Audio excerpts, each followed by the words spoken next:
नमस्कार, आप देख रहे हैं भारतीय न्यूज और मैं हूं आपके साथ आरती सिंह आजाद और डालते हैं नजर आज की खास खबर पर। भारत जोड़ो यात्रा आज महू में पहुंचने वाली है। भारत जोड़ो यात्रा को लेकर पर्यटक मंत्री उषा ठाकुर ने कहा कि आज संविधान दिवस है। संविधान राष्ट्र की आत्मा है और अंबेडकर संहिता से ही पूरा देश संचालित होता है। यह गौरव है हम सभी के लिए। आज का दिन उनको प्रणाम करना, उनका आशीर्वाद लेना हमारी जिम्मेदारी है। तो वहीं राहुल गांधी को लेकर अतिथि परंपरा तो भारतीयों का स्वभाव है। अतिथि तो आएगा। अतिथि की सारी व्यवस्था प्रदेश सरकार और स्थानीय सरकार ने व्यवस्थित की हुई है। वहीं वीर सावरकर और आरएसएस को लेकर बयान को लेकर उषा ठाकुर ने कहा कि जो सावरकर को नहीं जानता वह इस देश को नहीं जानता, वह अपने आप को नहीं जानता। सावरकर के त्याग, समर्पण, बलिदान को 27 साल जिन्होंने जेल में खड़े रहकर दिन काटे, जिनको छटाक भर चावल खाकर काटे, उसके बाद भी जिंदा रहे और देश को स्वतंत्रता दिलाई। ऐसे सेनानी पर ऐसी टिप्पणी करने वाले को अपना अध्ययन स्वयं का करना चाहिए, आत्मचिंतन करना चाहिए, विचार करना चाहिए।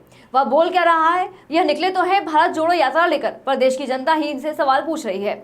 शपथ पत्र पर झूठ बोलने वाले और ये कांग्रेस सुप्रीम कोर्ट में शपथ पत्र दिया था कि उस समय देश में राम जी थे ही नहीं।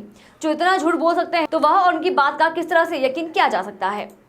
उन्होंने कहा कि ये संविधान का मखौल उड़ाने वाले लोग हैं। इनको कोई हक नहीं बनता कि बाबा साहब अम्बेडकर की प्रतिमा पर माल्यार्पण करने का। यह कांग्रेस जब बाबा साहब ने हिंदू कोड वर्ड बनाया तो उन पर दबाव बनाया और मुस्लिम कोड वर्ड भी बनना चाहिए और मंत्रिमंडल से नेहरू जी ने अपमानित कर अम्बेडकर को निकाल दिया, लेकिन किसी दूसरे व्यक्ति ने उनके चुनाव का संचालन किया। यह भारत जोड़ो यात्रा नहीं बल्कि यह भारत तोड़ो यात्रा है।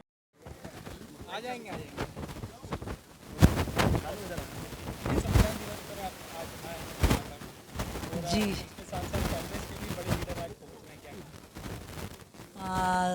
भैया, आज संविधान दिवस है। संविधान राष्ट्र की आत्मा है और अंबेडकर संहिता से अब ये पूरा देश संचालित होता है। ये गौरव है हम सब के लिए। आज के दिन उनको प्रणाम करना, उनका आशीर्वाद लेना, ये हम सब की नैतिक जिम्मेदारी है। राहुल गांधी भी आज आ रहे हैं, क्या कहना चाहेंगे आप? आतिथ्य परंपरा के लिहाज से या पॉलिटिकल लिहाज से, दोनों? देखिए, आतिथ्य परंपरा तो भारतीयों का स्वभाव है ना। अतिथि तो आएगा। अतिथि की सारी व्यवस्था प्रदेश सरकार ने, हमारी स्थानीय सरकार ने व्यवस्थित की हुई है।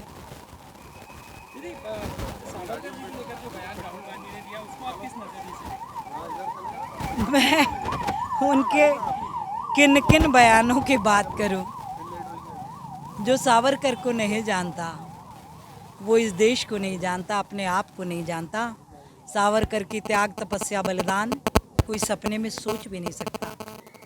27 साल जिनने जेल में खड़े रह के दिन काटे हों, जिनको छटाक भर चावल, छटाक भर कंकड़ और घासलेट के साथ मिलता हो, फिर भी जिजीविषा इतनी थी कि वो जिंदा रहे और इस देश को स्वाधीनता दिलाई। ऐसे स्वातंत्र समर के महान सेनानी, जिन्होंने 1857 का गदर जिसको संज्ञा देती थी कांग्रेस, उसको स्वातंत्र समर की पावन संज्ञा यदि किसी ने दी तो वो स्वतंत्र वीर सावरकर ने दी।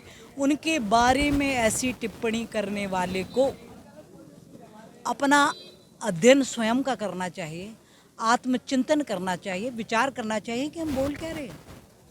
ये निकले तो है भारत जोड़ो यात्रा लेकर, पर देश की जनता ही इनसे सवाल पूछ रही है। शपथ पत्र पर झूठ बोलने वाला दुनिया में कोई राजनीतिक दल है साथियों तो वो है कांग्रेस।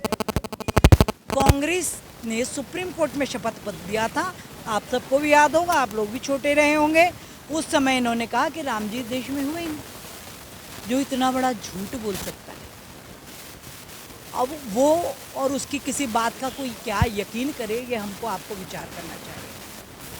जिस कांग्रेस की गलत नीतियों ने 65 बरस देश को तोड़ा, अल्पसंख्यकों के तुष्टीकरण के नाम पर इस देश की एकता, अखंडता, अस्मिता को छिन्न भिन्न कर दिया, वो आज भारत जोड़ो यात्रा लेकर निकले।